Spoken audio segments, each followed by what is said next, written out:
Boris. Hi, Paul. How are we all? We're here again. Yeah. We got through the process of making a record together. Just about killed me. I'm still here to tell the story, which we're going to try and do today. Tom started that one off. Yeah, I kind of came up with the progression and the chorus line just walking down the street on the way to the studio. I think. Just walking around, and then came back and did a rough demo of it, and we brought it in. I think everyone just responded to it quite nicely. This one was quite rough and raw, which was quite nice at that time. We were looking to do kind of get a bit nastier, and so I think I had as much distortion on the synths as I could possibly get. We did quite a few versions, didn't we? Oh yeah. That's a special Friday night. That's a Friday night special. So. I think the 24-minute version, I got the whole range and just doubled it. Yeah. And went, that's what it should be. I think it was always initially 5 minutes, and then it worked its way up to 20 minutes, and then We've got some good. its way back down again. It did seem to always be a Friday night, and there must have been about 4 Fridays where we've had a really great week. Everyone was in a really good mood. Let's have another go at Let's bring Hologram. up Hologram and have a go with it, see where it goes. I think in a way, once Hologram took shape in its final form, I think it kind of informed a lot of the rest of the record. I think definitely when I first heard that bass line, it kind of shifted the whole record for me. That was a big kind of, a big sort of, not turning point, but definitely a really important moment in the process. Was it a Friday? I hope it was a Friday, but when it finally came together, it all happened really quickly, didn't it? I know it was a Monday that I came back in and it was 20 minutes long. I had to leave. I was just like, what happened?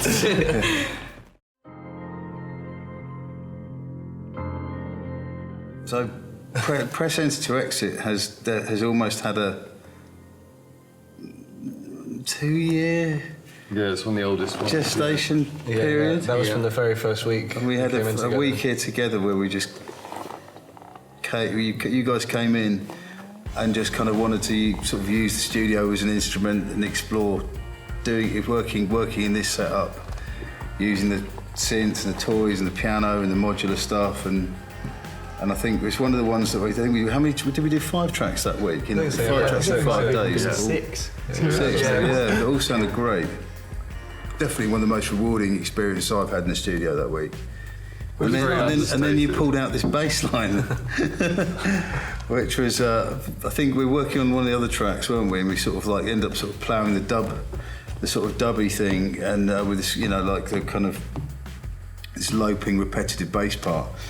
And I think he really went for it on that one, and it sort of seemed to spin the whole track on its head. The original track had this kind of zombie 60s pop thing, which was cool and we all enjoyed, but we felt like we wanted it to be a bit more dangerous and take a bit more of a risk with it, really. The dubby bass also opened up production elements of exploring sound and rhythm machines. You probably remember me coming and listening and being kind of eyes wide on it. But I think the dub thing was quite a prominent influence throughout the record. Definitely. It's something that we kind of kept on coming back to and just dubbing stuff out, and and especially that whole breakdown section in Press Enter to Exit with Grease's doorbell and just those touches stuff. I think it's stuff we talked about for a while, even on other albums, and actually really explored and jumped into and did end up really pushing to an extreme. Where did the song title come from? No, I don't know. I just to me it kind of represented the contradictions in the lyrics. Yeah. And I was actually at a cash machine, and I was thinking it's kind of weird how you have to present it to exit. That's good. That's where the best songs come from. Best song titles come from.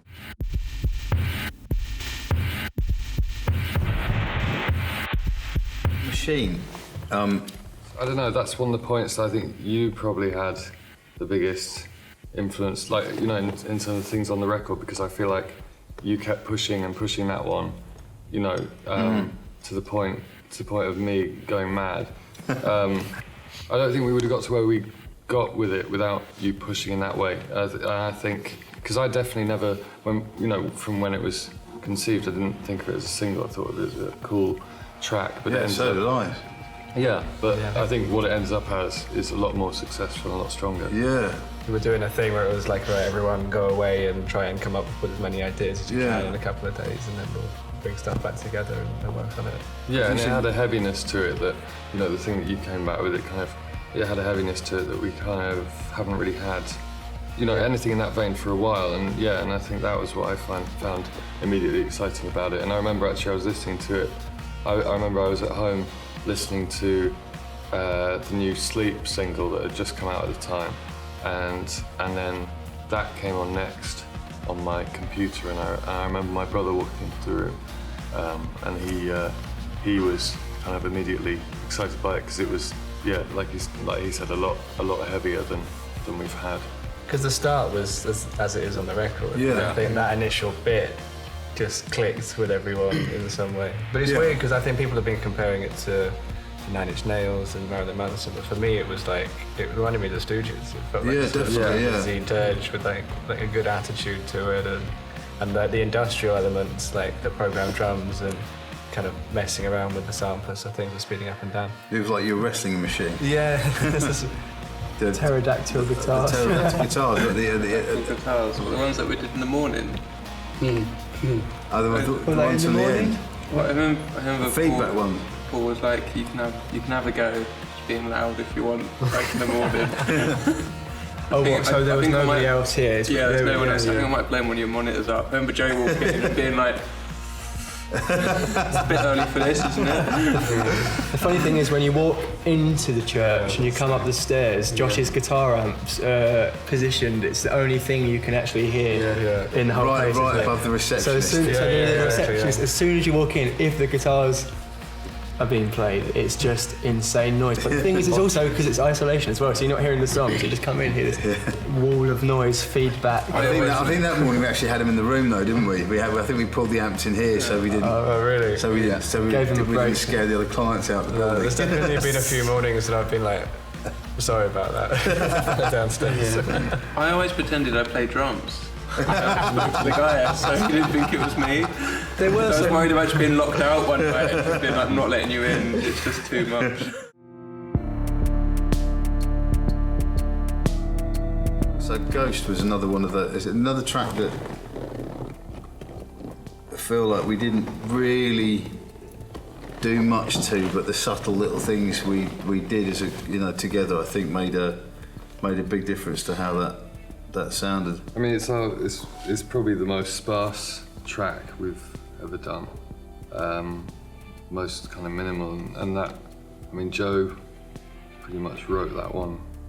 Well, I just got a Mini Pop 7 drum machine, and Joe took it and sampled the individual sounds and started that rhythm. That was. Yeah, I kind of just wanted to do like a skippy hip hop beat, I guess, and I thought we'd cross with Tiff Schwartz, kind of. Yeah, that was literally like the starting point was the drums, painstakingly cutting them to give that natural skip. It was great hearing that for the first time in our studio, because we were, wanting to explore new ideas and new sounds, and just exciting to hear something, presented which had a great atmosphere and it felt good and was working, and then having the opportunity for everyone to get involved, to bring the guitars, the bass, the vocal, and then to explore and take the idea and evolve the idea as well. Against something like Machine, where it definitely explores similar elements, but in completely opposite way. Well, I think like for Josh, a lot of your guitars on it were either super minimal, kind of almost like Adrian Belew-y kind of some of those little noises and things we did that sort of pepper the first half of the track, and then obviously the second half it's actually more of a fuzzy bass thing, isn't it? And then there was Tom's sort of prog rock cape moment, when like it was such a prog piece of. We had a cape. We did actually use a cape. We got a cape. It's this sort of like Dr. Fibes and the House of Wax Equations. I will say that during an album process, it's so easy to feel doubt about tracks and to kind of feel like something this thing you've been working on isn't actually any good, and that was one I just constantly felt like, this is great. Yeah, this is really good. Like I like everything about this. Yeah. Never kind of, shifted from that position. Can't wait to see you guys play that live. Yeah. Because I think it's especially if people don't know what's coming. I think we've mentioned about 15 different influences here in that one song.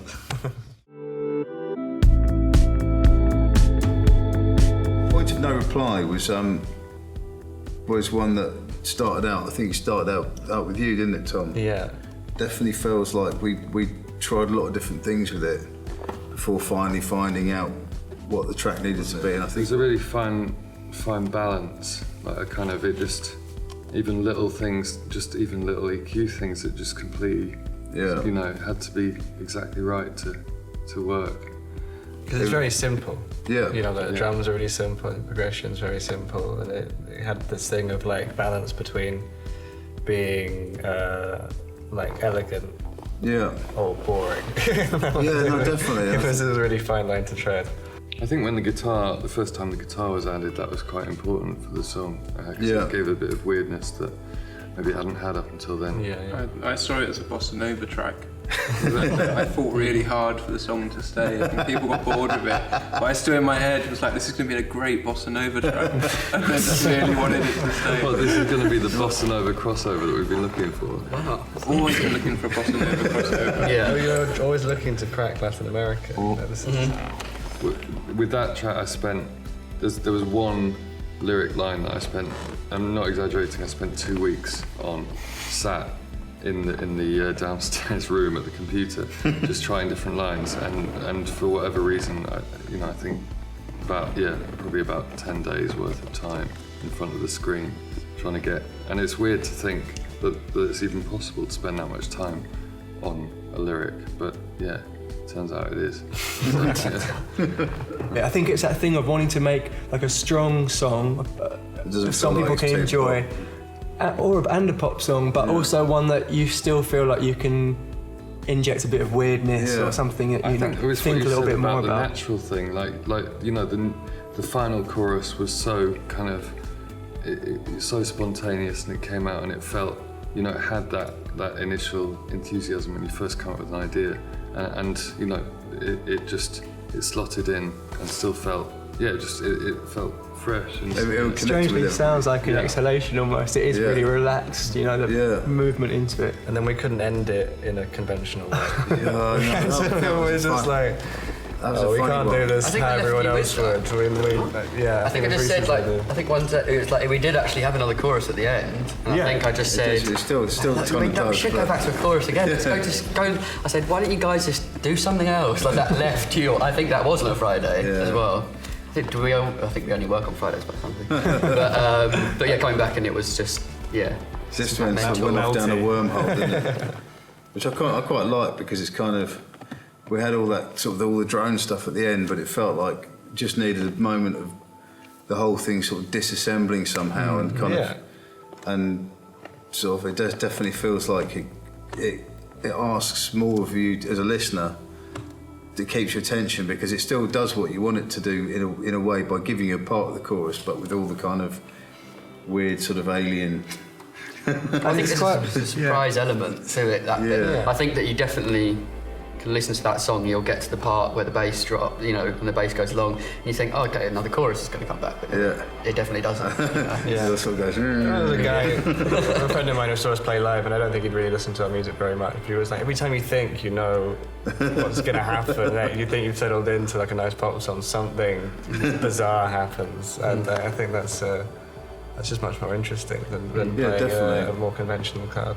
I think it was when Faris came with the lyric "Two-Way Mirror," and I suddenly felt like maybe and I think you, Joe, I think you were sitting thinking about it, and we ended up talking, and I think it was the conversation, we realising that the track needed to cross over, it needed to have a flip that was a little bit more, because everything's so restrained, it needed to kind of like come apart somehow. And I think we did it.